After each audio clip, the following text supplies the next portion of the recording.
오늘 말씀 보겠습니다. 마태복음 5장 23절에서 24절 말씀입니다.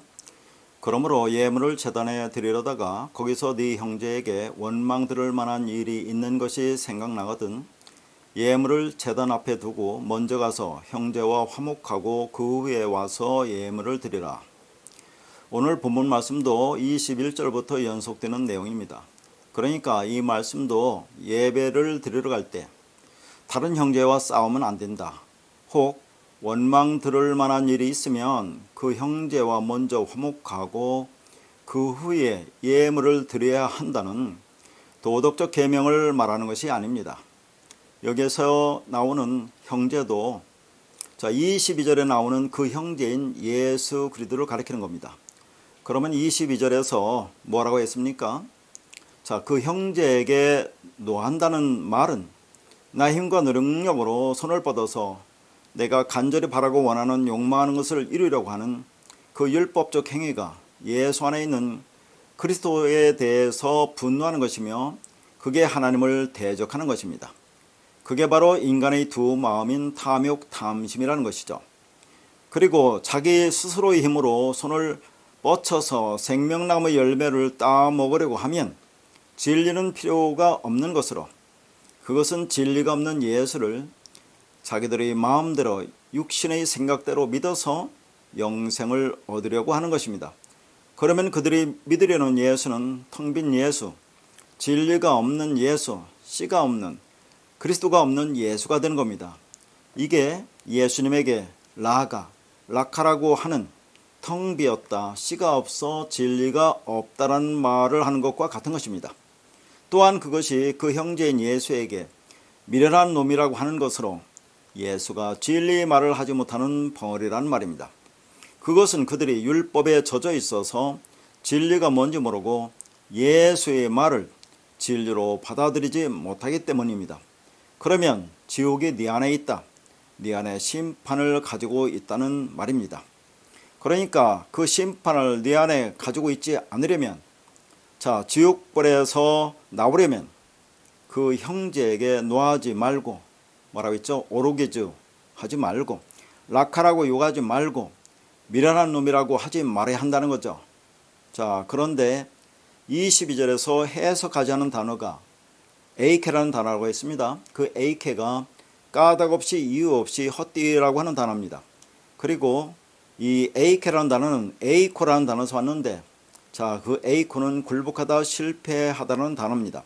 그러니까 그 실패할 걸 가지고 귀에서 아무리 열심히 행위 열매를 맺어도 그건 헛된 것이란 말입니다.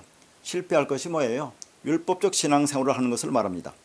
다시 말해서 하나님이 진리의 말씀을 주셨는데 그것을 깨닫지 못하고 육신의 생각으로 열심히 율법적인 신앙생활을 하는 것이 진리에 이를 수 없는 하나님을 대적하는 것으로 그러면 그 신앙은 결국 실패할 것이란 말입니다.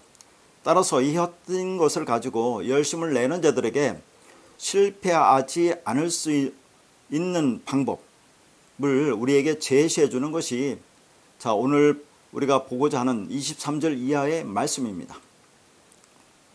그러면 오늘 본문 말씀을 보기 전에 헛된 신앙생활이 무엇인지를 다른 곳에서 다른 말씀을 통해서 보도록 하겠습니다. 요한복음 15장 22절에서 25절 말씀입니다. 내가 와서 그들에게 말하지 아니하였더라면 죄가 없었으려니와 지금은 그 죄를 핑계할 수 없느니라. 나를 미워하는 자는 내 아버지를 미워하느니라. 내가 아무도 못한 일을 그들 중에서 하지 아니하였더라면 그들에게 죄가 없었으려니와 지금은 그들이 나와 내 아버지를 보았고 미워하였도다. 그러나 이는 그들의 율법에 기록된 바 그들의 이유 없이 나를 미워하였다 한 말을 응하게 하려 함이라. 지금 보고자 하는 말씀은 25절에 보면 이유 없이 나를 미워하였다라는 이 말씀을 보고자 하는데 이것만 보면 말씀이 연결이 안 되니까 22절부터 지금 말씀을 보는 겁니다. 25절에 이유 없이라는 단어가 도레안이라는 단어입니다. 이 단어는 이유 없이 헛되이라는 그런 뜻이거든요. 그러면 이 단어가 우리가 지금 마태복음 5장 22절에서 보았던 해석하지 않은 단어 에이케와 같은 의미의 단어입니다. 그리고 중요한 것이 22절에 보니까 핑계라는 단어가 나오죠. 이 핑계라는 단어가 프로파시스라는 단어인데 이것은 위식으로 거칠에 겉모양으로 겉의 것으로 라는 그런 뜻이에요. 그러면 이게 무엇을 의미합니까? 자, 우리가 겉의 것으로 겉모양으로 자, 그렇게 하는 것을 뭐라고 하는 겁니까? 그게 율법적 행위죠. 율법을 말하는 겁니다. 그러니까 그 죄를 핑계할 수 없다라는 말이 뭡니까? 자, 지금 핑계라는 것은 율법적으로 행하는 거, 그게 죄라 그 말이에요. 자, 22절에서 뭐라고 했습니까? 예수님이 자, 죄에 대해서 말씀을 이제 하였다고 하는 거죠. 그러니까 죄에 대해서 말씀하셨기 때문에 그 죄를 핑계할 수 없다는 것은 그럼 죄가 뭡니까? 자, 말씀을 율법으로 보는 게 죄 아닙니까? 하나님이 진리인데 진리가 되지 못하고 율법으로 신앙생활하는 게 죄니까 그걸 지금 예수님이 이 땅에 와서 말씀하셨다는 거죠. 그러니까 우리가 율법적 신앙생활하는 것은 죄라는 것을 자, 지금 말하고 있는 거예요, 여기에서. 그러니까 그렇게 겉모양으로 겉의 것으로 하는 것이 죄라는 거죠. 그걸 여기서 핑계로 번역을 한 겁니다. 그러니까 주님이 오셔서 산상설교에서 다 말씀해 주셨다는 거죠. 마태복음 5장, 6장, 7장에서 전 말씀해 주신 겁니다. 주님이 육신을 입고 오셔서 그들에게 죄가 무엇인지를 설명하셨다는 거죠. 특히 자, 이 죄가 뭐라는 것을 어디서 말합니까? 요한복음 16장 9절에 보면 죄라는 것이 나를 믿지 않는 거라고 말을 하고 있어요. 그건 뒤에서 간단히 보기로 하고요. 그래서 비로소 모든 사람들이 죄인으로 드러나게 되었다는 말입니다. 그러면 예수님이 오시기 전에는 죄를 알았나요? 몰랐나요? 몰랐다는 거죠. 이 말씀대로 보면 다시 말해서 예수님이 오셔서 이 말씀을 해 주시기 전까지는 아무도 죄가 뭔지 몰랐다는 겁니다. 왜요? 그 죄를 알게 해 주신 분이 예수 그리스도이기 때문이다. 그런 얘기예요. 그러면 그 죄가 뭔지 몰랐다는 것은 진리가 뭔지 몰랐다는 거죠. 그러면 예수님이 오시기 전의 사람들, 특히 구약의 사람들은 아무도 구원을 받지 못했다는 말이 되는 거죠. 그래요, 안 그렇습니까? 아니, 구약의 사람들은 그럼 아무도 자, 구원을 받지 못했느냐 하는 거예요. 왜냐하면 예수님이 오셔서 죄에 대해서 말씀하셨다는 거죠. 죄에 대해서 말씀하셨다는 것은 진리가 뭔지를 말씀하셨다는 거죠. 그러니까 자, 예수님 오시기 전에 사람들은 그 진리가 뭔지 몰랐으니까, 죄가 뭔지 몰랐으니까 그러면 구원을 받지 못했느냐 하는 거예요. 어떻게 생각하십니까? 그런데 예수님이 이 땅에 오셔서 그 말씀을 하시기 전에도 사망의 왕노릇 했다고 합니다. 자, 사망의 왕노릇 했다는 것이 뭘까? 이 사망이라는 것이 이제 이거 볼 텐데 이게 타나토스의 사망이에요. 타나토스가 뭡니까? 말씀이 완성으로서의 죽음이죠. 좋은 죽음입니다. 그러니까 예수님이 와셔서 이 말씀 하시기 전에도 자, 그 타나토스 사망을 죽고 구원을 받은 자들이 있다는 그런 말은 아니겠어요? 자, 그 말씀을 보겠습니다. 로마서 5장 12절에서 14절입니다. 그러므로 한 사람으로 말미암아 죄가 세상에 들어오고 죄로 말미암아 사망이 들어왔나니 이와 같이 모든 사람이 죄를 지었으므로 사망이 모든 사람에게 이르렀느니라. 죄가 율법이 있기 전에도 세상에 있었으나 율법이 없었을 때는 죄를 죄로 여기지 아니하였느니라. 그러나 아담으로부터 모세까지 아담의 범죄와 같은 죄를 짓지 아니한 자들까지도 사망의 왕노릇하였나니 아담은 오실 자의 모형이라. 자, 이 말씀이 무슨 말씀 같이 보입니까? 상당히 난해하고 어려운 말씀이에요. 그렇죠? 자, 간단하게 먼저 보면 여러분 12절 보세요. 한 사람을 말미암아 죄가 세상에 들어왔다 오는데 자, 14절에는 아담이 나오죠. 그러니까 아담으로 말미암아 죄가 세상에 들어왔다. 무슨 말입니까? 아담이 먹지 말라는 선악과를 먹어서 그러니까 세상에 죄가 들어왔다 이렇게 보는 말씀 아닙니까? 그러니까 모든 사람이 죄를 지었기 때문에 사망이 모든 사람에게 이르렀다.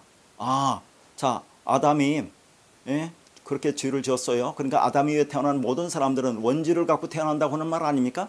원죄를 갖고 태어나니까 뭐예요? 자, 그게 죄를 지은 거니까. 자, 사망이 모든 사람이 이르렀다. 다 죽을 수밖에 없다. 그런데 예수 그리스도가 이 땅에 오셔서 십자가에 죽으시고 우리 모든 죄를 사해 주어서 우리가 구원을 받았다고 보는 말씀이 아니냐는 얘기예요, 이 말씀이. 자, 그러면 상당히 13절 14절 보세요. 난해한 말씀인데 이게 무슨 말인지를 우리가 보도록 하겠습니다. 자, 12절 앞에서 요 지금 제가 읽은 말씀 바로 앞에서 뭐라고 말씀이 나오냐면 우리가 아직 죄인이었을 때, 우리가 원수 되었을 때 우리가 어떻게 구원을 받는지 그 예수 그리스도의 십자가 죽음을 말씀하시다가 갑자기 12절에 한 사람이 나옵니다. 그러면 이 그 한 사람은 누구를 가리키는 겁니까? 물론 예수 그리스도를 가리킵니다. 그리고 14절에 아담은 오실 자의 모형이라고 하죠. 그러면 자, 아담은 오실 자의 모형이니까 오실 자는 누구를 가리켜요? 예수 그리스도를 가리키죠. 그러니까 구약에는 아담을 통해서 죄가 뭔지를 좀 말씀하시려고 하는 것이고 신약에서는 예수 그리스도가 오셔서 죄가 뭔지를 좀 말씀하고 있다는 그런 말입니다. 지금 이게. 그런데 그로 말미암아 세상에 죄가 들어왔다고 합니다. 그러면 한 사람으로 인해서 세상에 죄가 들어왔다는 의미는 무엇이냐 하는 겁니다. 죄가 없었는데 죄가 들어왔다는 그런 말이냐 하는 거예요. 자, 이건 이제 우리가 볼 텐데 죄가 없었는데 한 사람 아담 때문에 아담이 선악과를 먹어서 죄가 이 세상에 들어왔다는 말이 아니라 원래 죄는 있었는데 그 한 사람인 아담으로 인해서 죄가 드러났다는 그런 말을 하고 있는 거예요. 그러니까 아담은 예수 그리스도의 모형이니까 아담으로 말미암아 세상에 죄가 드러났다는 그런 말입니다. 자, 지금 구약과 신약 이렇게 아담과 예수를 통해서 죄가 뭔지를 말하고 있어요. 그러니까 아담은 오실 자의 모형이라고 하는 겁니다. 따라서 예수님이 말씀하신 산상설교는 죄가 뭔지를 설명하는 겁니다. 그렇게 예수 그리스도가 이 땅에 오시니까 이제 모두가 죄인이 된 겁니다. 왜요? 자, 뭐라고 했습니까? 예수님이 이 땅에 오셔서 지금 산상설교에서 죄에 대해서 말씀하죠. 뭐에 대해서 말씀합니까? 우리가 지금 보고 있는 말씀이 뭐예요? 살인, 간음, 거짓 증거, 사랑이라는 계명에 대해서 말씀하고 있잖아요. 그러면 살인, 간음, 거짓 증거, 사랑이라는 것을 우리가 그냥 문자대로 보면 자, 뭐예요? 그게 말씀을 율법으로 보는 거 아닙니까? 사랑이라는 것도 율법적 사랑으로 보는 거 아니에요. 그럼 그게 죄라 그런 얘기를 좀 하고 있는 겁니다. 예수님이 산상설교에서 하는 것은 죄가 뭔지에 대해서 설명하는 거예요. 그리고 산상설교의 결론이라고는 요한복음 15장에서 뭐라고 합니까? 우리가 지금 방금 읽은 이제는 그 죄를 핑계할 수 없다고 말씀하시죠. 그리고 요한복음 16장에서 그 주님이 다른 보혜사로 오셔서 죄가 무엇인지에 대해서 다시 설명하고 있지 않습니까? 자, 죄가 무엇인지에 대해서 뭐라고 설명합니까? 이거 볼 말씀인데 죄라는 것은 나를 믿지 않는 게 죄라고 그렇게 설명하고 있습니다. 그런데 지금 로마서 지금 방금 읽은 말씀 보면 거기 죄가 나오죠. 죄가 전부 하마르티아라는 단어예요. 그리고 사망이 전부 다나토스라는 단어입니다. 자, 그러니까 하마르티아가 뭡니까? 이 죄라는 게 뭐예요? 성경에서 말하는 죄라는 것은 거듭 말하자면 하나님과 내가 하나 되지 못하는 것. 근데 하나님은 진리인데 내가 비진리로 있으면 그게 하나 되지 못하는 거 아닙니까? 그게 죄라는 거예요. 자, 여기서 말하는 그 죄를 말하는 것이고 사망은 전부 다 다나토스의 사망을 말합니다. 그렇게 여기서 말하고자 하는 건 뭡니까? 죄가 뭔지 알아야 그게 진리가 뭔지 아는 거죠. 그럼 네가 다나토스 사망, 그 좋은 죽음을 죽어서 네가 구원을 받을 수 있다는 그런 말을 하고 있는 거예요.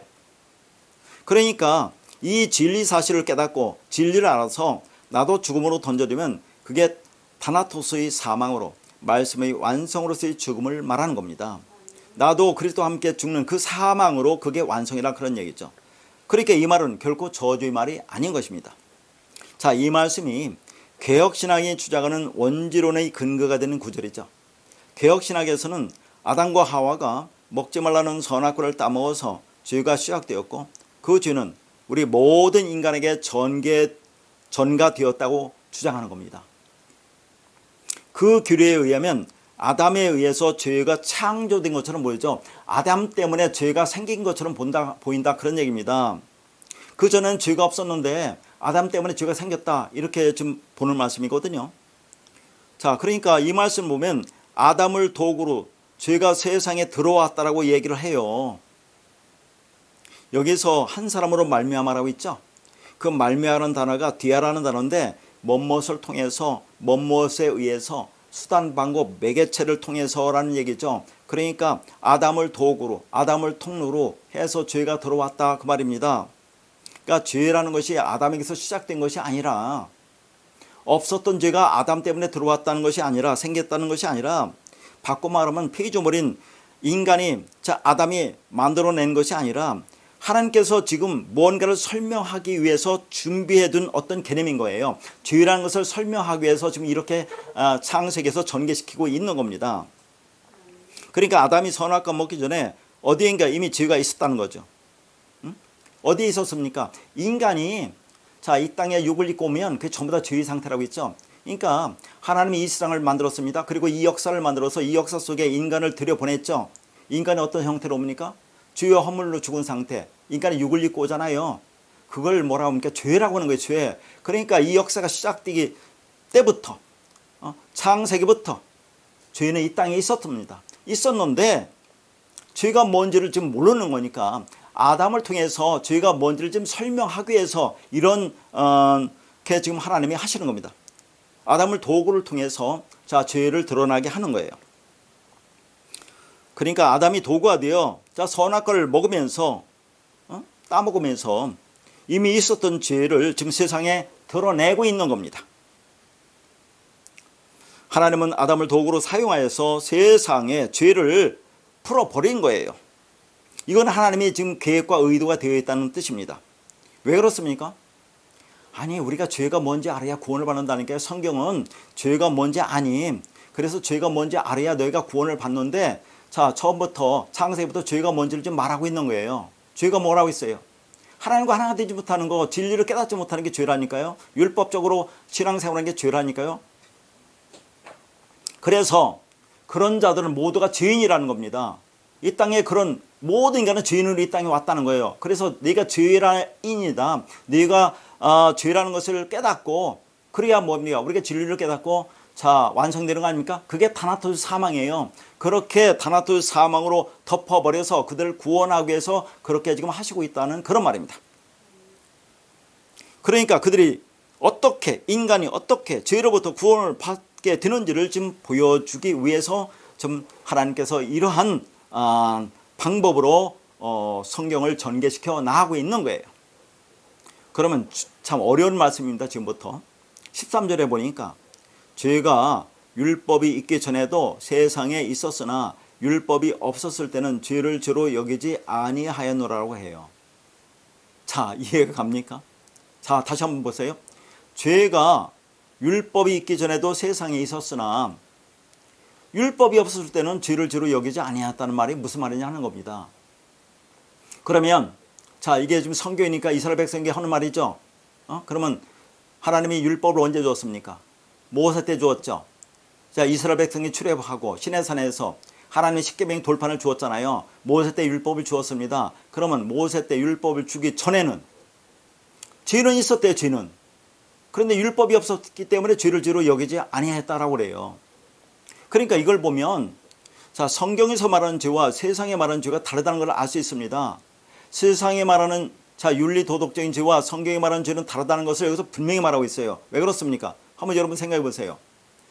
자, 모세 때 율법을 주기 전에 세상에 죄는 있었는데 죄를 죄로 여기지 않았습니까? 이 세상에? 여러분 생각해 보세요.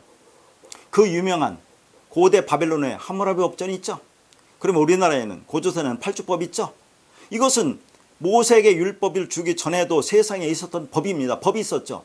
그럼 이 법을 가지고 어떻게 했습니까? 어떤 사람이 죄를 지면 어떻게 처벌한다는 조항이 있죠. 징벌적 조항이 있었습니다. 그러니까 모세 때 율법을 주기 전에도 세상에는 법이 있었고 그 법에 따라서 죄를 지면 처벌을 받는 징벌적 조항이 있었기 때문에 죄를 죄로 여기지 아니했다는 말은 틀린 거예요. 죄를 죄로 여겼잖아요. 그러면 성경에서 말하는 이 말은 뭐냐는 얘기죠. 성경에서 말하는 죄는 세상에 말하는 윤리 도덕적인 죄, 사회와 국가에서 정한 그 죄와는 다르다는 것을 말하고 있는 겁니다. 거듭 말해서 율법이 없었을 때는 죄를 죄로 여기지 아니하였다는 말은 성경에서 말하는 죄라는 것이 뭐냐, 율법이 밝히려고 하는 죄는 그런 세상적인 윤리 도덕적인 그런 종류의 죄가 아니라는 겁니다. 뭐예요? 죄가 거듭 말해서 뭐라고요? 하마르티야. 하나님과 내가 하나가 되지 못하는 것. 그게 죄입니다. 하나님 진리고 내가 비진리면 그게 죄예요. 그러니까 율법이 밝히려는 죄는 하나님의 말씀을 진리로 보지 못하고 여전히 율법적 행위를 하며 그것으로 자기를 정당화하며 하나님과 하나가 되지 못하고 대적하고 있는 인간들의 모습을 말하고 있는 겁니다. 자, 그게 죄예요. 근데 죄를 죄로 여기지 아니했다는 건 뭐예요? 죄가 드러나지 않았다는 얘기예요. 왜? 율법이 없으니까 적용할 법조항이 없잖아요. 율법이 없는데 적용할 법조항이 없으니까 죄는 있었지만 자, 죄가 드러나지 않는 겁니다. 죄는 여전히 있어요, 인간이. 하나님의 창세기 때부터 태초부터 죄가 뭔지를 말씀하셨잖아요. 베레시트에. 베레시트라는 언약이 뭡니까? 내가 이렇게 너희를 구원하겠다는 거예요. 그러니까 인간은 다 죄인데 자, 예수 그리스도가 십자가로 죽어서 그렇게 너희를 자, 하나님의 백성으로 하나님의 아들로 그리스도로 만들어서 구원하겠다는 것이 베레시트의 언약 아닙니까? 그러니까 창세기 때부터 태초부터 처음부터 죄가 뭔지를 말씀하시고 그 죄를 통해서 너희가 어떻게 구원을 받는지 지금 말씀하고 있는 겁니다. 그것을 아담과 하와를 통해서 지금 말씀하고 있는 거예요. 그러나 율법이 없어도 죄는 언제나 존재했던 거죠. 그러니까 자, 여기서 보세요. 그럼 13절에 죄가 율법이 있기 전에도 세상에 있었다고 하면 아담이 선악나무인 율법을 먹기 전에도 죄는 세상에 있었기 때문에 아담이 선악나무를 먹어서 세상에 죄가 들어왔다고 하는 말은 틀린 겁니다. 그러니까 자, 잘 보세요. 이게 얼마나 중요한 말인가. 율법이 없을 때는 죄를 죄로 여기지 아니했다는 말은 자, 이게 무슨 말이냐 하는 거죠. 죄가 율법이 있기 전에도 세상에 있었다고 하는 이 말. 모세 때 율법을 주었잖아요.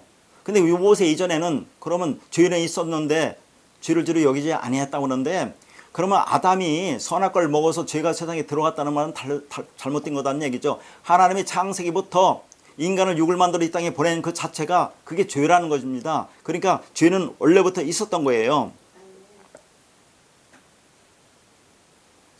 그러니까 선악나무의 창초는 인간은 본래 죄인인데 그것을 인간이 모르기 때문에 인간에게 죄가 무언지를 가르쳐주기 위해서 율법이 선악나무를 심어놓은 거 아닙니까? 죄가 뭔지를 가르쳐주기 위해서 그런 거예요. 그러니까 창세기 말씀은 아담 때문에 우리가 저주를 받았다는 말이 아니라 원래 저주를 받고 이 땅에 온 겁니다. 우리가 율법적 본성을 가지고 죄인으로 태어난 것이 저주를 받은 거예요. 그래서 에베소서 2장 1절에 뭐라고 합니까? 우리가 허물과 죄로 죽었다고 하죠. 그런 우리를 살렸다고 얘기를 지금 나온단 말이죠. 허물과 죄로 죽었다고. 이 죽었다는 단어가 네크로스라는 단어입니다. 이게 다나토 죽음이 아니에요. 네크로스 이 단어라는 것은 이 죽음은 율법적인 상태를 가리키는 겁니다. 혼적인 존재. 뭐라고 했습니까? 자, 히브리어로 네페시라고 있죠. 헬라어로 푸시케라고 있죠. 자, 혼적인 존재. 뭡니까? 숨만 쉬는 짐승 같은 존재를 말하는 겁니다. 그걸 죽었다고 하는 거예요.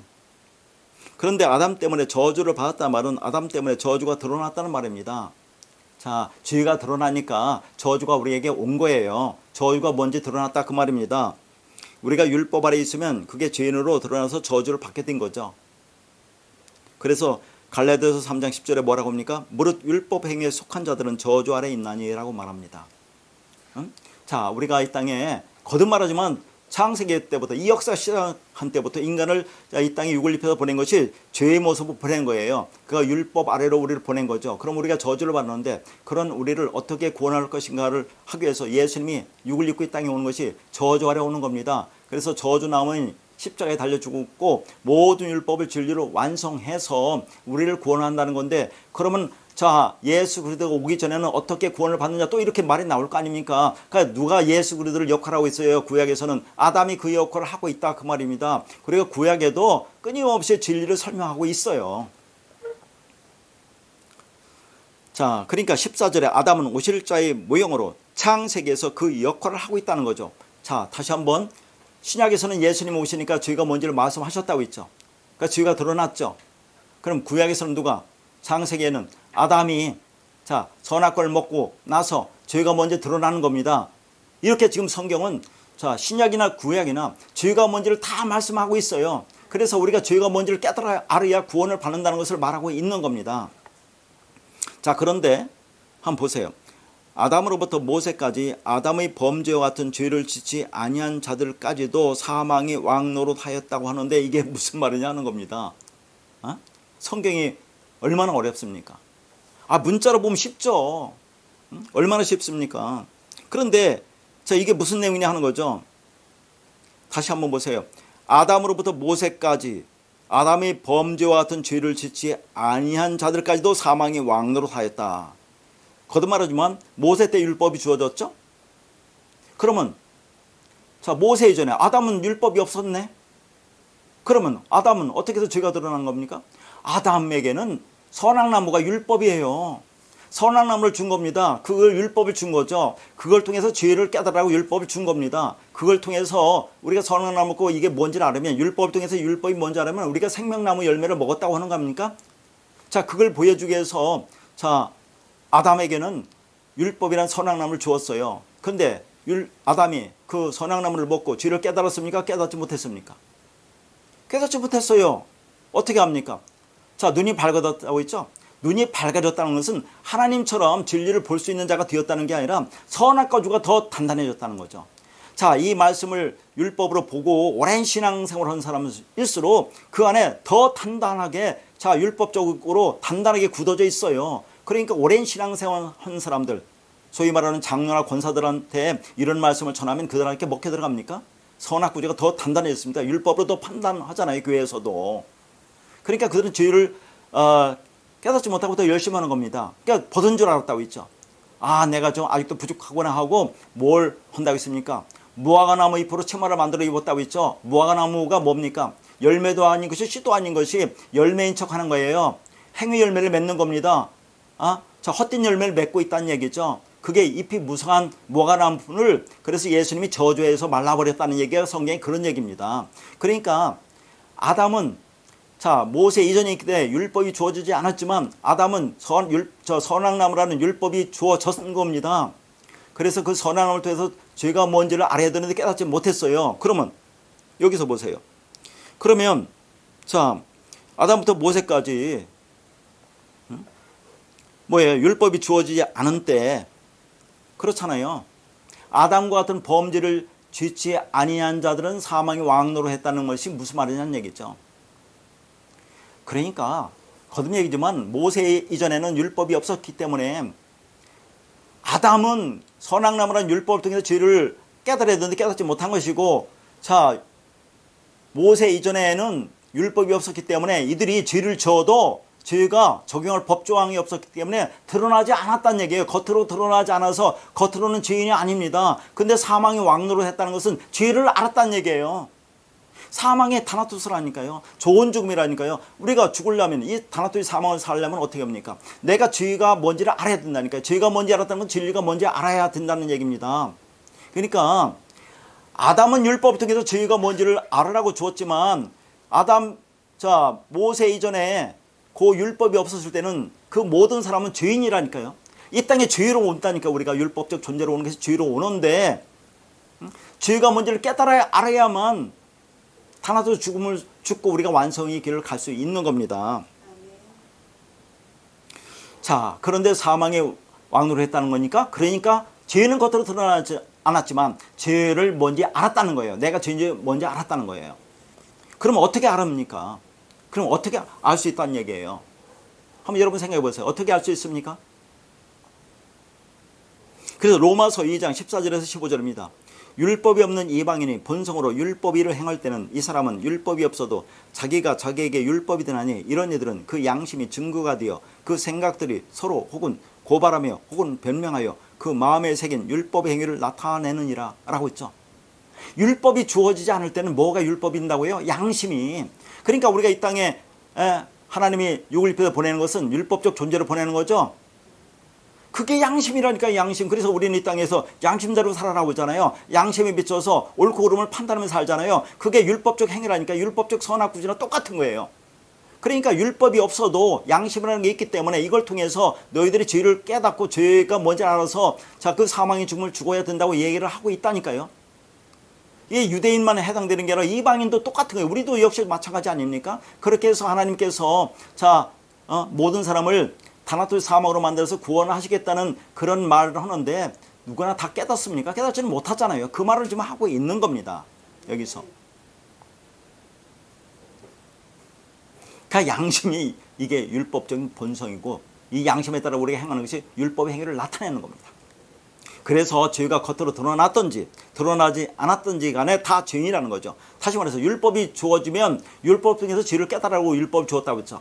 그럼 율법을 통해 죄를 깨달으라고 주었어요. 그래서 죄가 드러났든지 자, 율법이 없을 때는 죄가 드러나지 않았든지 양심이라는 게 있었기 때문에 자, 뭐예요? 인간은 본성인 양심을 가지고 있었기 때문에 다 죄인이라는 겁니다. 죄가 뭔지 알 수 있다는 거예요. 그러니까 어느 누구도 그 죄에 대해서 핑계할 수 없는 겁니다. 거듭 말하지만 구약에서는 아담을 통해서, 신약에서는 예수를 통해서 이 죄가 뭔지를 말하고 있는 거죠. 진리가 뭔지를 말하고 있기 때문에 그걸 깨닫지 못하면 이제는 핑계할 수 없다. 그런 얘기를 하고 있는 겁니다. 그렇게 모든 사람은 죄인으로 그 죄를 통해서, 자, 죄가 뭐예요? 율법적인 게 죄죠. 그 율법 행위 없는 사람은 양심을 통해서, 그런 얘기죠. 진리를 깨닫고 다나토스 사망, 말씀이 완성으로서의 죽음을 주고 구원을 받을 수 있기 때문에 사망이 다나토스가 왕노릇 한다고 하고 있는 겁니다. 이게 이 말씀이. 자, 요한복음 8장 56절에 보면 너희 조상 아브라함은 나이 때 볼 것을 즐거워하다가 보고 기뻐하였다 하는데, 아니 언제 아브라함이 예수 그리스도를 보고 기뻐했습니까? 이게 무슨 말이에요? 아브라함은 진리를 깨달았다는 말 아닙니까? 자, 아브라함이 어떻게 진리를 깨달았어요? 자, 백세 나온 이삭을 모리아 산에 번제로 드리잖아요. 그 이삭은 누굴 모형합니까? 예수 그리스도를 모형해요. 예수 그리스도. 그러니까 예수 그리스도란 아들이 죽어야 내가 아들이 된다는 것을, 그래야 백으로 완성된다는 것을 깨달은 겁니다. 그게 누구예요? 자, 내가 이삭과 함께 죽어야 한다는 거죠. 예수 그리스도와 함께 죽어야 되는 걸 깨닫게 된 겁니다. 아브라함은. 아브라함 때 율법이 있었습니까? 없었습니까? 율법이 없었어도 깨달았다는 얘기예요. 물론 아브라함은 믿음의 조상이죠.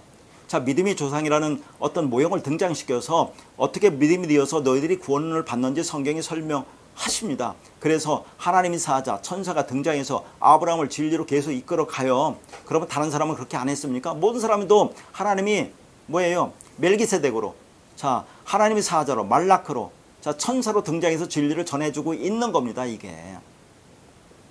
그러니까 율법이 없을 때도 죄가 뭔지 깨닫고 그게 구원을 받게 된다는 그런 말입니다. 그리고 또 로마서 1장 20절에 보세요. 창세로부터 그의 보이지 아니하는 것들, 곧 그의 영원한 능력과 신성이 그가 만드신 만물에 분명히 보여 알려졌나니 그러므로 그들이 핑계하지 못할지니라고 말하잖아요. 하나님이 이 우주 만물, 이 세상을 만드는 것은 그냥 만드는 게 아니라 그 안에 진리를 담아서 만들어줬는데, 너희들이 자, 그 본성인 그 양심을 가지고, 자, 내 안에 있는 것을 가지고 보면 그게 진리가 뭔지를 알 수 있다, 그런 얘기입니다. 그러니까 핑계할 수 없다는 얘기예요. 그러니까 율법이 주어진 사람은 율법을 통해서, 율법이 주어지는 모든 사람은 그 양심이라는 걸 통해서 알 수 있다는 얘기 아닙니까? 이 세상이 그저 만들어진 것이 아니라는 거죠. 인간의 육체를 보세요. 인간의 몸을 보라 그런 얘기죠. 어떻게 만들어졌나. 아니 어떻게 만들어져서 인간이, 자, 공중에 떠다니는 아미노산이 뭉쳐서 단백질이 되죠. 단백질이, 자, 그게 유기적으로 결합돼서 뭐가 되는 거예요? 가장 단순해 보이는 대장균 박테리아가 되는 겁니다. 그게 수천억 년을 흘렀다고 해서, 자, 남자 여자는 생식 구조로 가지고 이렇게 기가 막히게 이게 뭐예요? 만들어질 수 있습니까? 이렇게 진화될 수 있어요? 한번 여러분 생각해 보세요. 어떻게 손이 두 손이죠. 근데 한쪽은 손가락이 뭐 두 손인데 손가락이 다섯 개 아닙니까? 이게 뭐예요? 열이라는 율법을 가리키는 겁니다. 5개 앞에 5개 뒤에 5이라는 계명을 가리키는 거. 팔도 보세요. 팔도 2개인데 발가락 5개, 오른쪽 왼쪽이 다 5개 아닙니까? 전부 다 이게 진리를 말하고 있는 거죠. 나 자신을 봐도 하나님이 어떻게 나를 이렇게 만들었는지 그걸로 끝나는 게 아니라, 자, 하나님이라는 내 몸을 통해서 진리를 깨달을 수 있다, 그런 얘기를 하는 겁니다. 그러니까 더 이상 핑계 낼 수 없어요. 그러니까 그 진리 말씀을 알아보지 못하고 죽으면 그냥 멸망이다 하는 얘기입니다. 지금 예수님이 산상설계에서 하나님의 진리를 설명하는 방법은 눈으로 보여주는 수밖에 없습니다. 다시 말해서 예수님 오셔서 율법을 산상설계에서 진리로 레마로 설명해 주시는데, 그런데 예수님이 하시는 말씀도 그가 육을 입은 상태에서 하시는 말씀이기 때문에 율법으로 로고스로 주실 수밖에 없어요. 그러니까 그것으로 진리를 깨달을 수 있는 인간은 없기 때문에, 그래서 결국은 예수가 죽고 그리스도로 성령 오셔서 그 로고스 율법을 레마로 진리로 알아듣게 하시는 겁니다. 그럼 구약은 어떻게? 구약은 어떻습니까? 창세기 1장 2절에 하나님의 영이 수면에 운행한다고 하잖아요. 하나님의 영 르아우, 신약의 성령 푸뉴마, 구약에도 하나님의 영이 운행하고 있잖아요. 본격적으로 하나님의 영 성령이 오신 것은 신약이지만 구약에도 부분적으로 임했고, 그 앞에서도 말했지만, 자, 뭐예요? 예수가 멜기세덱으로, 말라크 하나님의 사자, 천사라는 이름으로 등장해서, 자, 진리를 전해주고 있고 선지자가 진리를 전해주고 있지 않습니까? 똑같은 거예요. 구약이나 신약이나. 자, 그러니까 구약이나 신약이나 모두가 다 죄가 뭔지를 깨닫고 진리를 알아서 구원을 받을 수 있다는 그런 말을 지금 하고 있는 겁니다. 자, 그러면 성령이 와서 진리를 깨닫게 해준다고 하는데, 자, 그 말씀을 보겠습니다. 요한복음 16장 7절에서 9절입니다. 그러나 내가 너에게 실상을 말하노니 내가 떠나가는 것이 너에게 유익이라. 내가 떠나가지 아니하면 보혜사가 너희에게로 오시지 아니할 것이요 가면 내가 그를 너에게 보내리니 그가 와서 죄에 대해서 의에 대해서 심판에 대해서 세상을 책망하시리라. 죄에 대하라 함은 그들이 나를 믿지 아니하며. 자, 이 말씀은 자, 여러 곳에서 보았던 말씀이기 때문에 이 죄가 뭔지에 대해서 설명하겠습니다. 자, 그러니까 여기도 한번 우리가 보면 예수님이 떠나가는 것이 우리에게 유익이라고 하죠. 왜 떠나가는 게 유익입니까? 육체가 어떻게 우리에게 들어올 수 있어요? 육체로는 우리 안에 들어와서 우리를 구원할 수 없습니다. 그러니까 자, 예수가 떠나가는 게 우리가 유익이죠. 예수가 죽고 그리스도로 우리에 들어와야 한다, 그 말입니다. 그러니까 죽은 예수를 다시 살려내어 자꾸 그분을 섬기려고 하면 안 된다는 거예요. 그게 예수가 떠난 것이 유익이라고 하는데 왜 죽은 예수를 자꾸 살려놓고 그분을 섬기려냐는 얘기죠. 그걸 지금 뭐라고 합니까? 우리가 보는 말씀에서 살인하지 마, 희생제사 하지 말라는 말입니다. 자, 그런데 그걸 알지 못하면 그게 죄라는 거죠. 자, 그리고 여기서 실상이라는 것이 내가 너에게 실상을 말한다는 게 진리를 말한다는 얘기예요. 알레테이아, 진리를 말한다. 그리고 이제 보혜사라고 있죠. 보혜사가 파라클레토스로, 이게 성령 그리스도입니다. 그리고 중요한 말씀이 7절 말미에 가서 내가 그를 너에게 보낸다는 그런 말이 있죠. 이것도 몇 번 말씀드린 겁니다. 자, 내가 그를 보내겠다는 말이 아니라 뭐라고 있습니까? 나를 그를 보낼 거라, 그런 얘기죠. 다시 말해서 내가 그를 오겠다. 그러니까 예수는 죽고 다른 보혜사인 성령으로, 그리스도의 영으로 제자들에게 오시겠다는 말씀이죠. 그렇게 그리스도로 오셔서 뭘 하시겠다고 하는 겁니까? 죄에 대해서, 의에 대해서, 심판에 대해서 세상을 책망하시겠다고 하는 겁니다. 그러면 여기서 책망한다는 게 또 뭐예요? 그러면 책망한다가 엘렌코라는 단어인데, 이것은 야단치고 혼내준다는 말이 아니에요. 뭘 우리를 야단치고 혼내줍니까? 우리가 뭐예요? 자, 아무것도 아닌 존재를 이 땅에 만들어 보내고 나서 진리를 알지 못했다고 야단치고 혼내준다는 말이 아니지 않겠습니까? 그러니까 책망한다는 말은 그리스도로 성령으로 와서 죄가 뭔지, 의가 뭔지, 심판이 뭔지 다시 말해서 진리를 깨닫게 해 주시겠다는 그 말이에요. 그러니까 먼저 죄를 설명하죠. 이것만 설명하겠습니다. 그들이 나를 믿지 않는 거라고 그래요. 그러면 어떻게 하는 것이 예수를 믿는 거냐 하는 겁니다. 다시 말해서 예수를 믿지 않는 것이 죄라고 했을 때 어떻게 하는 것이 믿는 거냐 하는 거예요. 믿다가 이게 동사 피스티오란 동사인데 이것은 인간에게는 없습니다. 우리는 원래 아무것도 없는 텅 빈 상태로 왔다 오죠. 그걸 뭐라 합니까? 창세기 1장 2절에 혼돈공허 흑암이라고 하잖아요. 혼돈이 뭐라고 했습니까? 형태가 없는 거고, 공허가 내용이 없고 텅 비었다고 했죠. 그리고 흑암이라는 게 뭡니까? 어둠, 죽음, 사망의 상태로 이 땅에 온다고 했어요. 사망의 상태로 온다는 건 뭐예요? 율법의 상태로 오는 것을 말합니다. 그런데 내가 자꾸 뭘 믿는다고 하는데, 그러면 내 안에 믿음이라는 것이 있다는 말이죠. 내 안에 뭐 아무것도 없는데 자꾸 믿는다고 하면 내 안에 믿음이라는 것이 있다는 그런 말은 아니냐 하는 얘기입니다. 그러니까 내가 정말 예수를 믿는다는 고백을 하려면 그 믿음을 가지고 있는 자가 그가 내 안에 들어와야 하는 거죠. 응? 그러니까 고린도후서 1장 18절에 뭐라고 합니까? 하나님은 믿부시니라고 하죠. 자, 이 믿부시다가 뭐라 했습니까? 피스토스라고 있죠. 자, 이게 뭐예요? 진짜 믿음을 얘기하는 거죠. 하나님의 믿음. 그러니까 하나님을 믿음이라고 하는 거죠. 피스토스라고 하는 거죠. 그러니까 하나님은 영이고 말씀이고 진리니까. 믿음이 뭡니까? 영이고 말씀이고 진리고, 이게 믿음이고 의이고, 이게 하나님이라는 그 말입니다. 그러니까 하나님의 그 믿음이, 그 진리가, 그 영이, 그 말씀이 자, 우리에게 들어와야 비로소 내가 믿음을 가진 자가 되는 거예요. 내가 믿음이 되는 겁니다. 그러니까 그냥 내가 예수를 믿어요라고 하는 말은 믿는 것이 아닙니다. 자, 그러니까 죽은 예수를 살려놓고 섬기면서 계속해서 율법의 희생제에서만 드리는 거, 그게 죄예요. 그래서 지금 주님이 산상설계에서 자, 거듭말하지만 살인과는 거듭진 것, 사랑이 뭔지를 설명하는 겁니다. 그런데 그게 무엇을 말하는지 모르면 그게 죄라는 거죠. 자, 이 죄 때문에 여기서 길게 왔습니다. 우리가 지금 보고 있는 말씀은 요한복음 15장 20절에서 25절 말씀을 보고 있는데 20일에서 죄가 뭔지 말했기 때문에 그걸 지금 설명하고 있는 거예요. 자, 뭐라고 합니까? 요한복음 15장 22절에서 예수님 오셔서 죄가 뭔지를 설명해 주었다고 했죠. 그러니까 설명해 주기 전까지는 아무도 죄가 뭔지 몰랐다는 거, 그런 말이죠. 그러니까 죄가 뭔지 말해주지 않았다면 하나님이 우리에게 죄를 물을 수 없다는 그런 말이 드는 거 아닙니까? 자, 생각해 보세요. 예수님 와서 죄가 뭔지를 지금 말해 주어서 이제 죄가 뭔지 너희들이 핑계할 수 없다고 했어요. 그럼 예수님이 죄가 뭔지 말해주지 않았다면, 진리가 뭔지 말해주지 않았다면 어떻게 우리에게 너 죄가 있다고 책임을 물을 수 있겠느냐, 그런 얘기를 하는 거 아닙니까? 근데 그거에 대해서 지금 앞에서 쭉 말씀드렸죠, 제가. 자, 뭐예요? 구약에 아담을 통해서 지금 죄가 뭔지를 말씀했고, 우리 인간의 본성인 양심을 통해서도, 자, 율법을 통해서도 죄가 뭔지를 쭉 지금 말씀하고 있기 때문에, 자, 하나님 우리에게 죄를 물을 수 없다는 말은 말이 안 된다는 얘기죠. 그런데 그분이 와서 다 말해 줬으니까 이제는 겉모양으로 율법으로 신앙생활을 해서는 안 된다는 그런 말입니다.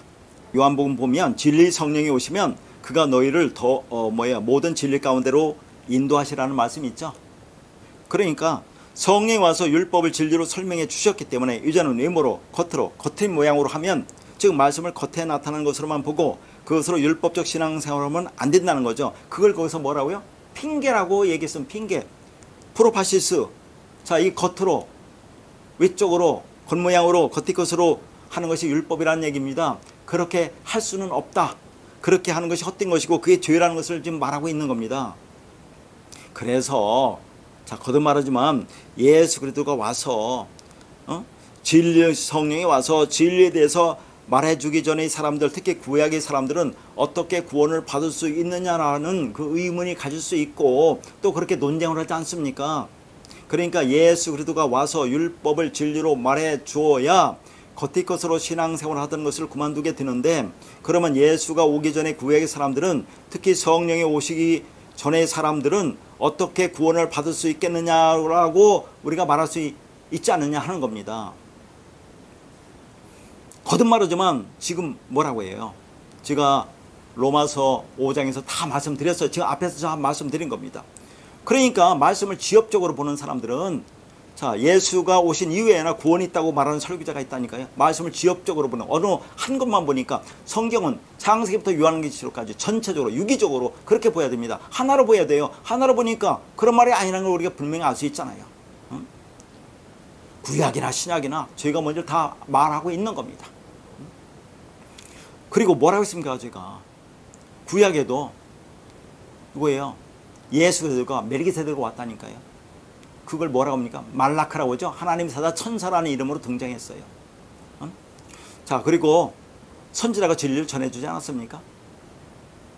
또 부분적으로 성령이 임해서 루아하라는 성령이 임해서 진리를 말해주고 있는 겁니다. 신약에도 예수 그리스도가 와서 지금 산상교에서 율법 진리를 설명해주고 있죠.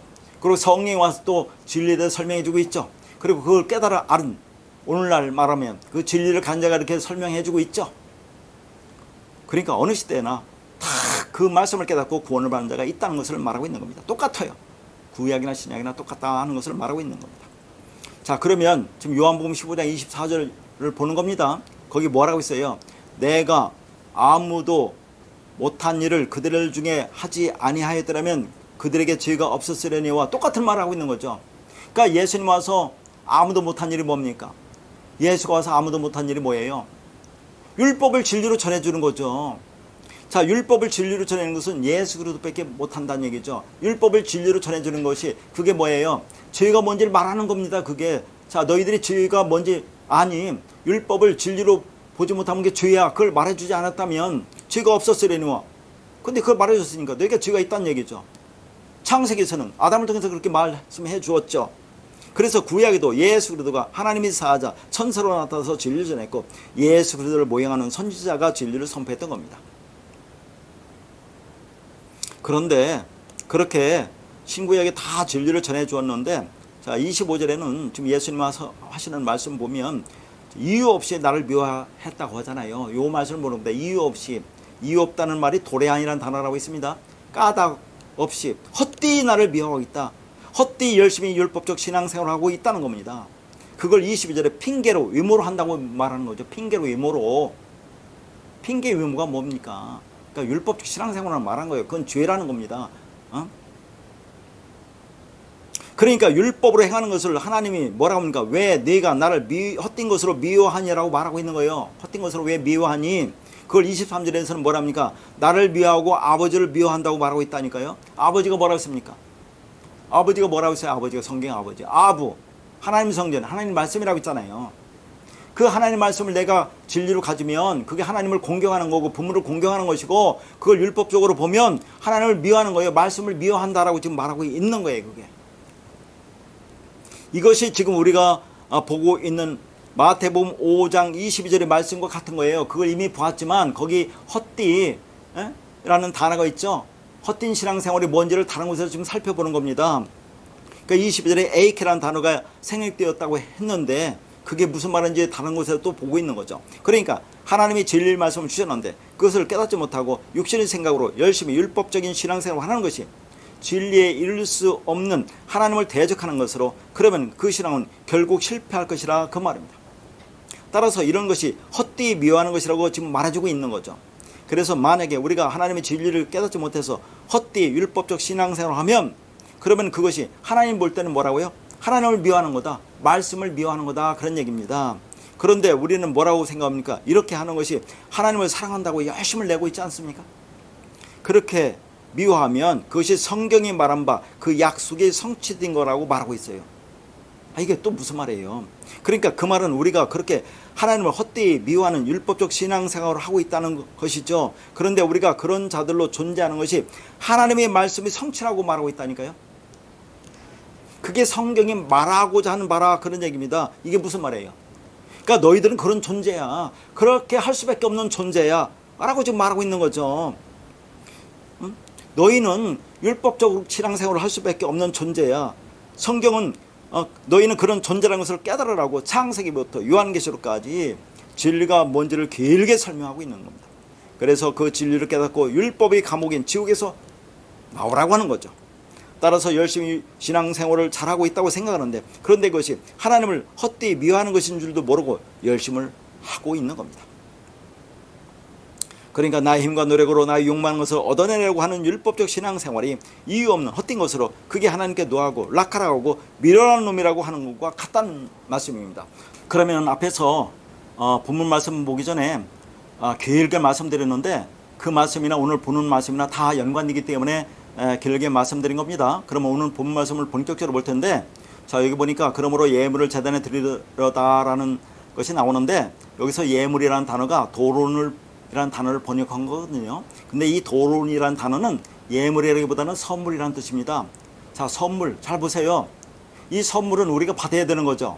받아야 되는데 이걸 받지 않고 어떤 행동을 하면 이게 재물이 된다는 그런 얘기입니다. 그러면 여러분 한번 생각해 보세요.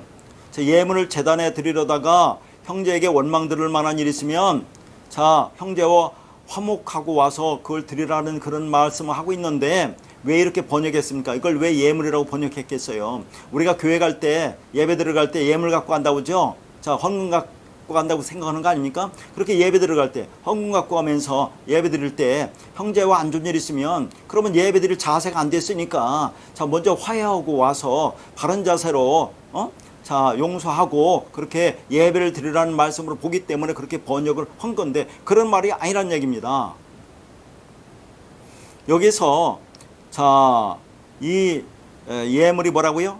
도론이란 단어인데 이게 선물이란 단어입니다. 그런데 이 도론에서 온 단어가 우리가 앞에서 본 말씀 요한복음 15장 25절에 보면, 자, 거기에 뭐라 이유 없이라는 단어가 있죠. 이 도레안이라는 단어입니다. 이 도레안이 이 도론에서 왔어요. 그래서 연관되기 때문에 보는 겁니다. 그럼 무슨 말이에요? 이유 없이 미워한다는 게 뭡니까? 하나님 우리에게 선물을 줬어요. 뭔가, 여러분 지금 선물이 뭔지 알겠죠? 선물을 줬어요. 근데 선물을 받지 않고, 자, 그것을 뭐 제물로 드리려고 합니다. 내가. 그런 거 아니에요? 자, 하나님이 진리 말씀을 줬는데 진리를 깨닫지 못하고 열심히 율법적 신앙생활을 하려고 하고 있죠. 그럼 그게 헛된 신앙생활이라는 것을 지금 연관해서 말하고 있는 겁니다. 그리고 저 예물이라는 단어가 이게 그냥 도론인데 그 앞에 정관사 호가 있습니다. 호 도론이고 그 뒤에 해석되지 않은 단어가 쉬라는 단어가 있어요. 근데 이 쉬는 소유격입니다. 그러면 이걸 정확하게 번역하면 어떻게 됩니까? 너의 그 선물, 그렇게 되는 거예요. 너의 그 선물. 너의 선물이라는 것을 강조합니다. 그래서 여기서 선물은 예물과는 분명히 다르죠. 그런데 그 선물로 주는 것을 선물이라는 것을 알지 못하면 그게 재물이 된다는 얘기예요. 내가 선물을 받지 않고 우리가 어떤 행동을 할 거 아닙니까? 그걸 재물이 된다는 것은 여기서 말하고 있는 거예요, 이게. 그러면 예물로 번역이 된 돌은, 선물은 무엇을 말하느냐 하는 겁니다. 자, 말하기 전에 여러분 다 알죠? 하나님이 우리에게 준 선물이 뭐겠어요? 자, 에베소서 2장 8절입니다. 너희는 그 은혜에 의하여 믿음으로 말미암아 구원을 받았으니 이것은 너희에게서 난 것이 아니요 하나님의 선물이라 라고 하죠. 자, 여기 보니까 은혜, 믿음, 구원, 선물이 다 같은 의미입니다. 은혜가 카리스란다는데 이게 은혜, 은사, 선물로 란 뜻이에요. 그러니까 은혜는 어떻게 줍니까? 하나님이 우리에게 공짜로 주죠. 거저 주죠. 그럼 선물도 거저 주는 거죠. 그러니까 은혜가 선물이라는 거예요. 은혜와 선물은 값없이 주는 것으로 같은 겁니다. 그리고 거기 하나님의 선물이라고 나오죠. 이게 도론이란 단어예요. 도론. 그러니까 은혜나 선물이나 같은 거다 하는 얘기입니다. 그리고 은혜에 의한 믿음이니까 믿음도 선물이죠. 그걸 받으면 그게 구원이라 그 말입니다. 그러니까 우리 구원은 하나님의 은혜에 의한 믿음으로 값없이 주어지는 하나님의 선물이라는 거죠. 다시 말해서 믿음은 은혜로 주어지는 선물이다 그런 얘기입니다. 자, 여기서 보는 말씀은 은혜와 선물, 이 선물이 도론이기 때문에 은혜도 선물이라는 그런 의미에서 보고 그 은혜가 주어지니까 믿음도 선물이고, 자, 그래서 우리가 믿음으로 하나님의 은혜를 구원받는다 하는 것을 말하고 있는 겁니다. 선물은 아무런 조건이나 대가 없이 거저 공짜로 주는 것을 의미합니다. 그러나 인간이 주는 선물이 어떤 것은 그 안에 담긴 의도와 목적이 있을 수 있죠. 인간이 어떤 사람에게 선물을 준다고 할 때, 자, 순수하게 주는 사람이 있지만 그걸 뇌물로 주는 사람도 있지 않습니까? 그런데 하나님이 우리에게 주는 선물은 뭐라고 해요? 숨은 동기 없이 그저 주는 선물이다 그런 얘기입니다. 그러면 인간이 하나님께 받은 선물, 은혜는 무엇을 말하느냐 하는 겁니다. 우리가 흔히 교회에서 은혜 받았다고 간증할 때 그 은혜의 핵심은 무엇입니까? 하나님이 우리에게 시효한 은혜의 선물은 예수 그리스도를 가리키는 거예요. 자, 야고보서 1장 17절입니다. 온갖 좋은 은사와 온전한 선물이 다 위로부터 빛들이 아버지께로부터 내려오나니 그는 변함도 없으시고 희전하는 그림자도 없으시느니라. 자, 여기 보니까 좋은 은사와 온전한 선물이 다 위로부터 빛들이 아버지께로부터 내려오나니 그는 변함도 없고 희전하는 그림자도 없대요. 위로부터가 아노떼이라는 단어거든요. 자, 아노떼 놓으면 생각나는 게 뭡니까? 위로부터면 거듭난다라는 그런 의미가 있는데 이건 뒤에서 보기로 하고요. 그러니까 위로부터가, 자, 빛들이 아버지께로부터랑 똑같은 말이에요. 위로부터. 빛들이 아버지가 뭡니까? 진리죠. 그러니까 위로부터 빛들이 아버지께 또 내려오는 진리는 그건 뭐예요? 변함도 없고 희전하는 그림자도 없잖아요. 진리가 변합니까? 자, 그것을 여기서 뭐로 표현하고 있어요? 온갖 좋은 은사와 온전한 선물이라고 표현하고 있습니다. 그러면 그게 뭐예요? 진리죠. 자, 그러면 여기서 좋은 은사라고 했는데 좋은이 뭡니까? 이게 아가토스예요. 아가토스라는 것은 하나님의 진짜 선, 진리를 가리키는 것이고, 은사라고 번역된 도시스라는 단어가 이게 선물이라는 뜻입니다. 왜 그런지 냐면 이 도시스라는 단어는 디도미라는 단어에서 왔어요. 디도미는 넘겨주다예요. 그러니까 누구한테 넘겨줬으니까 내가 받은 거죠. 물론 은사도 우리가 그렇게 생각할 수 있지만, 그런데 또 이 디도미에서 온 게 도시스인데 이 디도미는 도른과 어근이 같은 단어예요. 도른이 선물이라고 했죠. 그러니까 도시스는 뭐라는 의미입니까? 선물이라는 거예요. 은사라기보다 우리가 선물이라고 라는 겁니다. 그러니까 자꾸 은사라고 하면 뭐라고 생각해요? 우리가 신의 은사라든가 방언의 은사라든가 뭐 예언의 은사라든가 자꾸 그런 걸 말하는데, 물론 그런 것이 임할 수는 있겠죠. 그러나 그건 표적이죠. 표적이라는 것은 그 안에 담긴 내용을 알라는 거죠. 그걸 알라고 주는 건데 우리는 그거에 그냥 매몰되는 겁니다. 그 겉에 보이는 것에. 그리고 하나님 우리에게 주는 능력 중에서 가장 좋은 능력, 은사는 뭐겠습니까? 말씀을 진리로 쓰는 능력이에요. 그것이 좋은 은사라는 얘기입니다. 좋은 진리라는 선물이라는 얘기죠. 그러니까 진리는 선물이라는 겁니다. 그리고 거기 보니까, 자, 온전한 선물이라고 나오죠. 이 또 선물이 도레마인데 이것도 선물인데 어디서 오느냐면 이게 도룬이라는 단어에서 왔어요. 도룬에서 온 것이 도레마하고, 아까 도레안이라는 거 있죠. 이유 없이 까닭 없이, 이거고 도시스라는 것도 결국은 도룬과 같은 의미입니다. 전부 다 선물이라는 거예요. 그러니까 위로부터 내려주는 좋은 은사와 온전한 선물은 예수 그리스도라는 진리를 말하는 겁니다. 내가 그 진리를 받으면 그게 위로부터 나는다고 하죠. 위로부터 난다. 위로부터 난다는 게 뭐라고 했습니까? 그게 거듭난다고 했죠. 거듭이라는 것은 위로부터 나는 즉 아노테이라는 단어고 난다는 것이 겟나우라는 단어인데, 겟나우라는 단어는 생명을 낳다, 생명을 낳게 하다는 뜻으로 거듭난다라는 것은 나라는 존재 안에 위로부터 생명이 잉태해지는 것을 말합니다. 그러니까 위로부터 난다는 것은 위로부터 생명을 받는 거죠. 위로부터 하나님으로부터 진리, 그 생명을 받는 거죠. 그 진리가 내 안에 들어오는 겁니다. 그러니까 그 진리가, 그리스도가 은혜의 선물로 내 안에 들어오면, 그러면 내가 그리스도라는 믿음이 드는 것이고 진리가 생명이 든다는 그런 말입니다. 그러면 그게 구원이죠. 따라서 우리 육적 생명은 가짜라는 걸 알아야 돼요. 이거 왜 줬습니까? 자, 여러분 몸을 보세요. 이걸 통해서 진리를 깨달으라고 준 거예요. 그러니까 그 선물은 전혀 받을 만한 자격이나 공로가 없음에도 받는 그런 선물입니다. 하나님이 주시는 선물은 아무런 조건 없이 주시는, 뭐라고 했어요? 도시스, 도레마, 도론입니다. 따라서 우리가 받는 하나님의 선물은 예수 그리스도라는 믿음 진리입니다. 그러니까 내가 하나님이 선인 그 진리, 그 말씀, 그 사랑을 선물로 받은 거예요. 그러니까 성경은 하나님이 인간에게 준 선물, 은혜를 예수 그리스도라고 하는 겁니다. 다시 말해서 하나님 자신이 예수 그리스도라는 아들의 이름으로 오시는 거죠.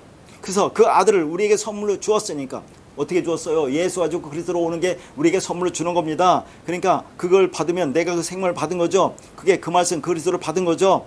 그러면 그 사람은 그 말만 나오게 되었습니다. 그 진리만 나오게 되었어요. 그게 구원이라고 하는 겁니다. 그러니까 말씀을 문자적인 단어로 그대로 보면 안 된다는 얘기죠. 자, 다시 한번 정리를 하면 요한복음 15장 25절에서 이유 없이가 도래한이라는 단어인데, 이유 없이 헛되기라는 단어인데, 이 단어가 어디서 왔다고요? 도론에서 왔어요. 선물이라는 단어에서 왔습니다. 그러니까 이게 뭐예요? 선물이라는 뜻도 있어요. 이유 없이가. 그러니까 이걸 종합하면 뭡니까? 하나님 우리에게 선물 그리스도 진리를 줬는데 이걸 이유 없이 까닭 없이 율법적 신앙생활하는 거, 그게 죄라는 것을 지금 말하고 있다니까요. 그러니까 하나님이 인간에게 선물로 주신 예수 그리스도를 은혜로 받아서 그 믿음이 되지 않고, 다시 말해서 하나님 말씀을 진리로 그리스도로 깨닫지 못하고 육신의 생각으로 열심히 율법적 신앙생활을 하는 것이 하나님을 대적하는 것이고, 그것이 하나님을 미워하는 것이라는 말입니다. 그러면 그 신앙은 헛된 것으로 결국 실패할 것이란 말이죠. 그러니까 그 말은 우리가 그렇게 하나님을 헛되이 미워하는 신앙생활을 하고 있다는 거죠. 따라서 값없이 주신 그 은혜의 선물인 그리스도 진리를 율법으로 보고 열심히 행하며 신앙생활을 하는 것이 아무런 이유 없이 하나님께 노하는 것이고, 라카라고 욕하는 것이고, 미라는 놈이라고 부르는 꼴이 되는 겁니다. 그게 하나님을 미워하는 거예요. 그러니까 우리는 하나님이 선물로 주신 것이 무엇인지를 알아서 그 심판으로부터, 그 지옥으로부터 벗어나야 구원이 되는 겁니다. 자, 그리고 예물을 제단에 드리려다가에서 드리다 있죠. 드리다는 단어가 프로스페로라는 단어를 번역한 건데, 이것은 프로스와 페로의 합성어입니다. 프로스는 무엇을 향하여 라는 뜻이고, 페로는 지다, 운반하다, 매다, 데려가다, 데려오다의 합성어입니다. 잘 보세요. 데려가고 데려오는데 매고 지고 운반하죠. 그러니까 어떤 뜻입니까? 끌고 가는 거죠. 끌고 오는 거죠. 자, 이 말을 알아야 됩니다. 나중에 또 이것을 다시 드리라는 말이 있어요. 뭘 끌고 가고 끌고 오는 겁니다. 우리가. 자, 무엇을 끌고 갑니까? 예물을 제단까지 끌고 간다는 얘기죠. 하나님께 끌고 가는 겁니까? 제사 드리기 위해서 번제단까지 예물을 끌고 간다는 의미 단어가 프로스페르입니다. 그러면 이 예물은 무엇을 가르친다고 있어요? 예물로 번역된 도로는 선물인 예수 그리스도라고 있잖아요.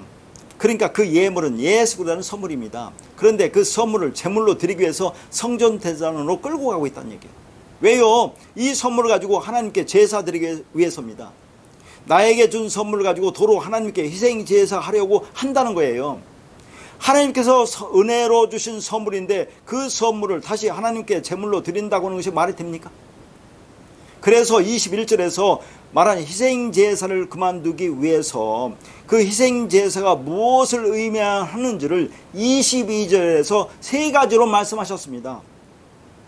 그러니까 그 심판을 내 안에 갖고 있지 않으려면 지금 뭐라고 했습니까? 그 형제에게 노하지 말아야 한다고 했죠. 오르게죠 하지 말고, 라카라고 욕하지 말고, 미라는 놈이라고 하지 말아야 한다고 했어요. 모로사라고 하지 말아야 한다고 했습니다. 자, 이게 뭐예요? 형제에게 노하고, 형제에게 라카라고 욕하고, 미라는 놈이라고 하는 것이 이게 율법적 신앙생활이에요. 이게 희생자 드리는 겁니다.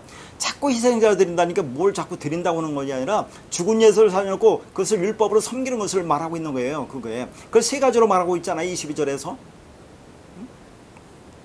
그러니까 그 말은 뭐라고 했습니까? 네 힘과 노력으로 열심으로 힘쓰고 애써서, 즉 율법적 행위로 하나님을 섬겨서 생명을 얻고 복을 받으려고 하지 말라는 겁니다. 그러한 행위는 예수 그리스도의 십자가 죽음을 모독하는 것이고 무시하는 것이며 인정하지 않는 것으로 그게 바로 그 형제인 예수를 살인하는 행위라는 것입니다.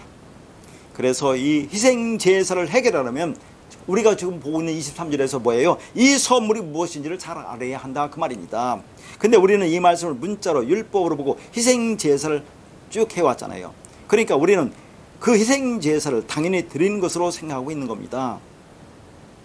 그래서 지금 주님이 말씀하는 겁니다. 너희들이 그렇게 바쳤던 제물인 예수는 희생제사의 제물로 바치라고 준 것이 아니라 하나님이 우리에게 선물로 주신 거라 그 말이죠. 그러면 자꾸 우리가 언제 예수를 제물로 희생제사를 바쳤습니까? 또 얘기해줘요. 그게 뭐라고요? 죽은 예수를 살려놓고 자 예수를 섬기는 것을 그렇게 표현하고 있는 거예요. 그걸 희생제사 드린다고 하고 있는 겁니다. 그런데 그렇게 은혜로 주신 선물을 제물로 다시 돌려주면 희생제사로 드리면 절대 안 된단 말입니다. 그것은 왜 그렇게 한다고 생각하세요? 네가 그 선물이 기분 나빠서 안 받겠다는 그런 의미 아닙니까?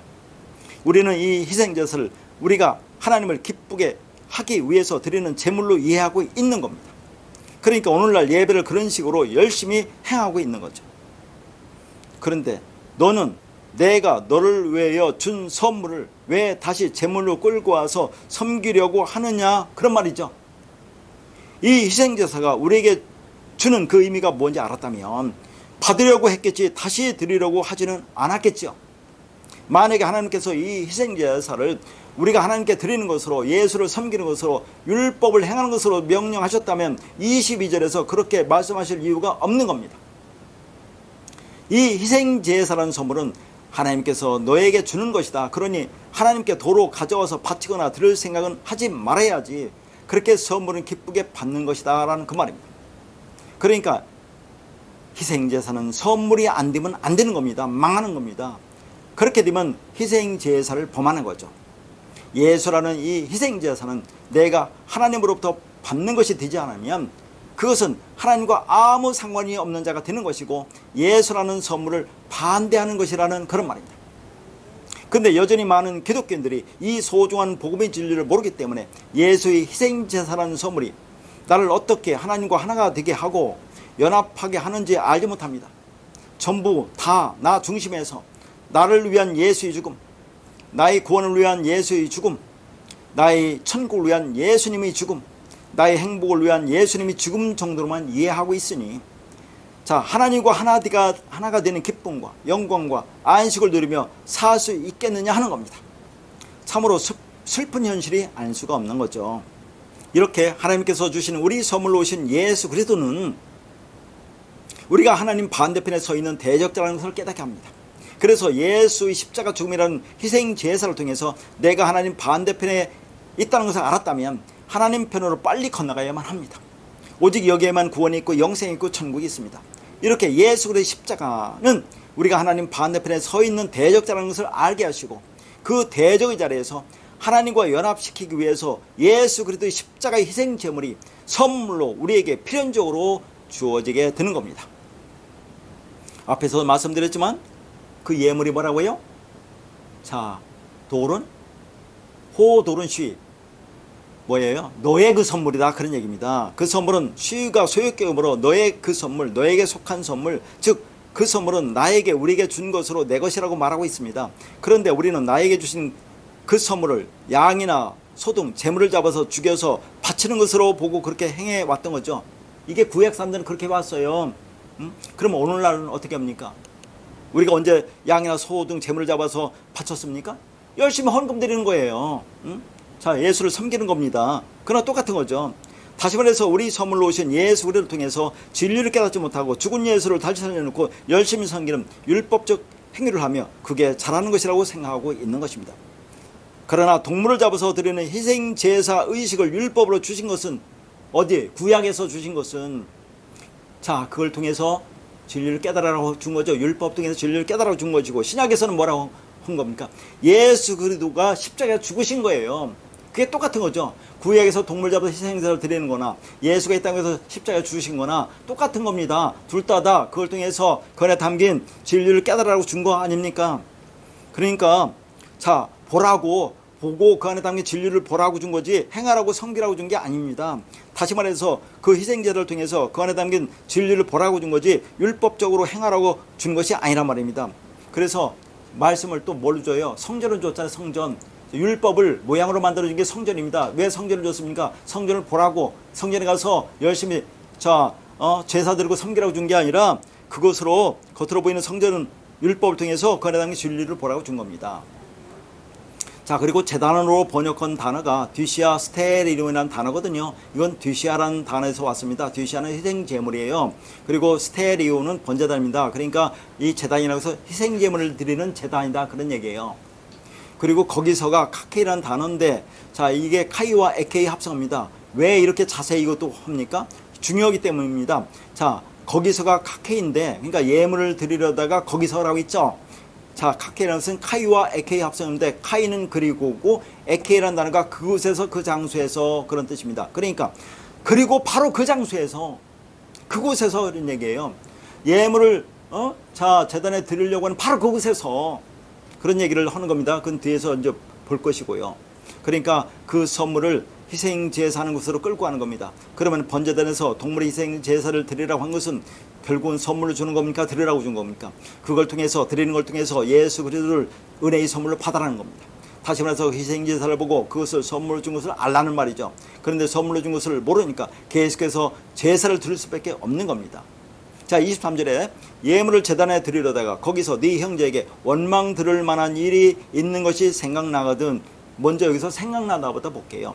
생각나다라는 단어가 무나오마이라는 단어인데, 이건 기억하다, 생각나다, 마음에서 나오다는 뜻인데, 그럼 별 의미가 없어요. 그래서 이 단어가 유래한 곳을 찾아 올라가면 그 명사가 문의 매우이라는 단어가 나옵니다. 이 단어는 기념비, 기념의 표, 기억, 무덤, 표지란 뜻이에요. 자, 보세요. 자, 여기서 기억하다라는, 생각난다는 단어가 있죠.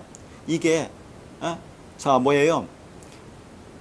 이 단어가 결국 올라가면 기념비, 기념의 표, 무덤, 표라는 얘기예요. 그러면 표가 생각난다는 얘기죠. 표가 생각난다는 얘기입니다. 그러니까 이것은 내가 뭔가를 하다가 어떤 것이 갑자기 생각났다는 말이 아니라 어떤 표가 생각났다는 거예요. 그러면 그 표를 보고 뭔가 마음에 떠올리게 되지 않겠느냐는 얘기입니다. 그럼 표가 뭐예요? 십자가, 그리고 무덤.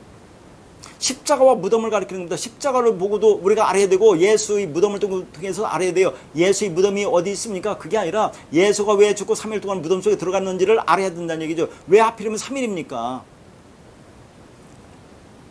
그러니까 예수가 십자가에 죽으신 것은 그걸 통해서 그 안에 담긴 그리스도 진리를 알라는 겁니다. 그런데 그 십자가를 보고 나의 죄를 짊어지고 죽으시고 나의 모든 죄를 사해 주었으니 그 은혜와 사랑에 얼마나 감사한가 하고 열심히 섬기고 있는 거죠. 그러니까 하나님은 보이지 않는 하나님을 설명하기 위해 보이는 육을 입고 오시죠. 자, 그렇게 죽으시고 그리스도로 부활하여 성령으로 우리 안에 들어와 그 진리를 깨닫게 하기 위해서 그 십자가를 펴러 준 거예요. 그런데 그 펴러 준 십자가를 보고 그 의미를 깨닫지 못하고 섬기고 있다 하는 얘기입니다. 그렇게 하나님께서 희생제물로 죽어서 왜 3일 동안 땅속에 들어가 있느냐 하는 거죠. 3일 동안 있었던 것은 모든 율법을 삼으로 그리스도로 완성하여 그 진리를 너희에게 선물로 주겠다는 겁니다. 그러니까 그 표가 뭔지를 알아야 돼요. 그 표가 십자가라는 것을 알고 예수가 3일 동안 무덤에 있었다는 것을 알아야 되는 겁니다. 그러니까 아까 이 생각나다라는 단어를 거슬러 가니까 문의 매임이라는 단어가 기념비, 기념의 표, 무덤, 표지 이런 의미가 있는 겁니다. 그러니까 그 표가 의미하는 바를 모르고 그 표만 가지고 율법적 신앙생활을 하고 있으면 그게 죄란 얘기예요. 그런데 이 사람이 지금 선물로 주신 것을 다시 제물로 제단에 드리려다가 그 제사 행위를 통해서 뭔가 깨달았죠. 그러니까 보이는 표로 준 십자가를 통해서 그 희생제사가 무엇을 의미하는지를 깨달았다는 겁니다. 무엇을 깨달았습니까? 자, 여기서 네 형제에게 원망 들을 만한 일이 있느니 보면 네 형제에서 네가 쉬라는 건데 이게 소유격입니다. 너희죠. 그 형제애가 호 아돌포스로 이게 주격입니다. 그러면 네 형제에게가 뭡니까? 너의 그 형제가 주어요. 원망 들을 만한 일이 있다는 에코라는 가지고 있는 것이고 원망 들으리라는 단어는 없어요. 원망 들으리라는 단어가 자, 뭘 번역해내면 카타라는 전치사를 번역한 겁니다. 카타라는 전치사가 뭐뭇을 대항하여 뭐뭐에 반대라는 뜻이에요. 그러니까 이것이 말이 되게 하기 위해서 그냥 원망들이라는 것을 거기다 이렇게 자 매끄럽게 그 번역을 한 거지만 원망들이라는 건 없고 이게 카타 전치사 뭐뭐에 대항하다 뭐뭐에 반대하다 그런 얘기입니다. 그리고 번역이 안 된 쉬가 있어요. 그 원망들을 다음에 쉬가 있습니다. 카타 쉬가 있어요. 그럼 이걸 종합해서 번역하면 어떻습니까? 너의 그 형제가 너에 대하여 대항하다 반대하다 그 말입니다. 자, 무슨 말인지 알겠습니까? 다시 말해서 너를 반대한 것을 가진 너의 그 형제라는 의미입니다. 그게 무슨 말이에요? 그러니까 지금 하나님 우리에게 선물을 줬죠. 선물을 주었습니다. 선물을 받지 않고 그 재물을 가지고 제사를 드리러 가고 있어요. 그런 자를 지금 누가 반대하고 대항하는 형제가 누굽니까? 예수 그리스도라 그 말입니다. 예수 그리스도가 대항하고 반대하는 얘기예요. 이게 무슨 말이냐면 지금 하나님이 내게 주신 선물을 하나님께 도로 제물로 드리려고 하고 있어요. 그런 너희 행위에 대한 반대를 그 형제인 주님이 가지고 있다는 말입니다. 그렇게 하면 하나님이 반대한다 그 말입니다. 자, 내가 그렇게 드리면 내가 하나님을 대항하는 거죠. 내가 대적하는 것이고 하나님 보면 하나님이 너 왜 그렇게 하니? 하고 반대하는 거죠. 그게 대항하는 겁니다. 똑같은 거 서로 대항하고 있는 거죠. 그럼 마귀가 서로 마귀 사탄이 되고 있는 거예요. 그게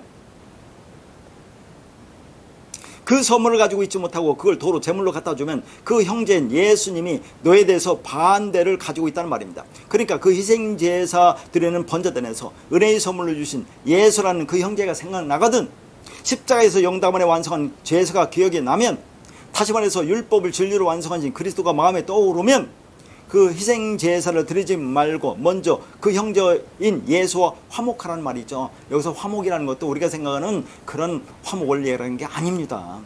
그건 다음 시간에 볼 것이고요. 그러니까 그 형제인 예수 그리스도의 십자가의 의미를 이해하지 못하고 드리는 제물은 살인하지 말라, 희생제사하지 말라는 말씀을 정면으로 어기는 것이라는 그 말입니다. 그래서 그 희생제사를 드리다가 그 제단에서 십자가라는 표가 기억이 났어요. 그 형제인 주님이 이 희생제사를 드리는 행위에 대해서 22절처럼 말한다는 것을 깨달았습니다. 어떻게 말합니까? 내가 희생제사를 드리는 행위는 그 형제인 주님에 대해서 분노하고 라칼하고 욕하고 미라는 놈이라고 하는 것과 같다는 것을 깨달았다 하는 겁니다. 그러니까 나 이 행위가 하나님에 대한 반대라는 사실을 알게 된 거죠. 다시 말해서 내가 행하고 있는 이 희생제사에 대해서 주님이 절대로 받지도 않고 그런 행위가 하나님을 향하여 대항하는 미워하는 것이라는 것을 깨달은 겁니다. 그리고 하나님 편에서 보면 하나님이 그걸 뭐예요? 반대한다는 그런 의미입니다. 그러니까 드린다는 행위가 하나님에 대해서 대항하는 것이라는 사실을 그 제단에서 깨달은 겁니다. 그런데 우리가 생각해 볼 것은 자, 우리가 하나님이 주신 그 선물인 희생제물을 다시 돌려드리려고 하는 의도는 뭡니까? 물론 이게 진리를 알지 못하기 때문에 그런 행위를 하는 거 아니겠습니까? 그리고 거기에 담긴 의미는 뭐예요? 왜 우리가 예배 때 제물을 헌금을 예물을 드린다고 왜 가져가느냐 한 얘기죠. 자, 그것은 우리가 받는 건데 가져가는 것은 그 의도, 그 의미, 진리를 알지 못하는 것도 있지만 그 의도는 뭡니까? 그걸 주고 그 대신 나의 것으로 세상적인 것으로 육신적인 것으로 받으려고 한다는 그 말입니다. 그러나 하나님은 인간의 육신적인 것은 아무도 관심이 없습니다. 오로지 하나님의 관심은 뭐에 있어요? 하나님 앞에 설 때 내 안에 진리가 있느냐 없느냐, 네가 무슨 말을 가지고 있느냐는 것입니다. 내가 하나님의 성전이 되어서 그 안에 그 말씀, 그 진리, 그 그리스도의 영이 있느냐가 중요합니다. 그러니까 하나님 우리에게 주신 은혜의 선물로 주신 예수 그리스도를 도로 제물로 드리는 헛된 율법적 신앙생활을 할 것이 아니라 예수의 십자가 죽음을 통해서 그 안에 담긴 그리스도를 선물로 받아서 진리를 가지고 진리를 말하며 그 진리 안에서 자유하며 살아가는 은혜가 있기를 바랍니다.